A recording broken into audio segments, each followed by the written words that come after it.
Hello बच्चों, let's read the question. The question says A true species consist of population which is. तो एक true species जो है उसके बारे में बात करनी है. तो सबसे पहले स्पीसीज की बात करें तो स्पीसीज जो है बेसिक यूनिट है क्लासिफिकेशन की. बेसिक यूनिट है क्लासिफिकेशन का जो सिस्टम है, टेक्सोनॉमी की या क्लासिफिकेशन का जो साइंस है उसकी बेसिक यूनिट है ये स्पीसीज. अब बात करते हैं स्पीसीज कंसेप्ट किसने दिया था. तो स्पीसीज कंसेप्ट को देने वाले साइंटिस्ट का नाम याद रखिएगा, अर्नेस्ट मेयर था. अर्नेस्ट मेयर ने जो है स्पीसीज कंसेप्ट दिया था. और ये जो स्मॉलेस्ट हायरार्किकल रैंक को बियर करता है स्पीसीज, और किसी भी क्लासिफिकेशन के साइंस की बेसिक यूनिट जो है स्पीसीज को माना जाता है. तो टेक्सोनॉमिकल पोजीशन में ये लोअर मोस्ट पोजीशन पे आता है स्पीसीज. तो यहाँ पर स्पीसीज के बारे में कहा गया है. स्पीसीज को किस तरह से डिफाइन किया गया है. स्पीसीज को डिफाइन करने के दौरान जो है कहा गया कि ऐसे ऑर्गेनिज्म जो सिमिलर दिखते हो, सिमिलर मॉर्फोलॉजिकल कैरेक्टर जिनके हो, सिमिलर मॉर्फोलॉजी हो. एंड दूसरी इंपॉर्टेंट कंडीशन यहाँ पर लगाई हुई कि ये इंटरब्रीड करने में कैपेबल हो.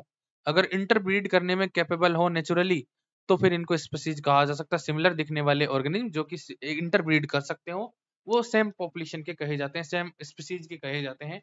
तो यहाँ पर ऑप्शन हमें गिवन है: sharing the same niche, interbreeding, feeding over the same food, geographically isolated. तो यहाँ पर बात की जा रही है कि स्पीसीज को डिफाइन करने के लिए जो है, ट्रू स्पीसीज को डिफाइन करने के लिए कौन सा यहाँ पर बात जो है ट्रू लागू होता है. तो सेम निक की बात हो रही है. तो निक जो है सेम दिखने वाले जो ऑर्गेनिज्म है जो कि इंटरब्रीड कर सकते हैं, वो हो सकता है कि डिफरेंट डिफरेंट निक में रहते हो. जहां ऑर्गेनिज्म रहता है वो निक कहलाता है. तो अलग अलग निक में रहते हो, तो ये स्पीसीज को डिफाइन करने के लिए कोई क्राइटेरिया नहीं है. वही इंटरब्रीडिंग की बात करें तो इंटरब्रीडिंग होनी चाहिए. फीडिंग ओवर सेम फूड, तो ऐसा कोई नेसेसरी नहीं है कि वो न्यूट्रिशनल हैबिट जो है उनकी सेम हो, सेम फूड खाते हो सकता है दो एक स्पीसीज के दो ऑर्गेनिज्म जो हैं, एक जंगल में रहता हो और एक पहाड़ पर रहता हो, एक एक रेगिस्तान में रहता हो, एक पहाड़ी पर रहता हो. तो उनके फूड हैबिट्स जो है वो ऑब्वियसली डिफरेंट होगी.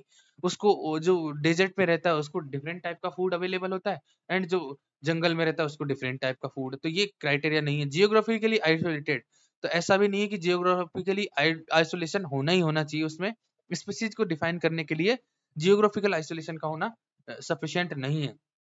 तो यहाँ पर एक्चुअल में जो ट्रू स्पीसीज कंसेप्ट को, स्पीसीज के ट्रू कंसिस्टेंट उसकी पॉपुलेशन को जो डिफाइन कर रहा है, एक ट्रू स्पीसीज जो है एक्चुअल में क्या है, जो सिमिलर मॉर्फोलॉजिकल कैरेक्टर रखती है और इंटरब्रीड करती है. तो यहाँ पर राइट आंसर कौन सा हो जाएगा? ऑप्शन बी इस क्वेश्चन का राइट आंसर है. Thank you, all the best.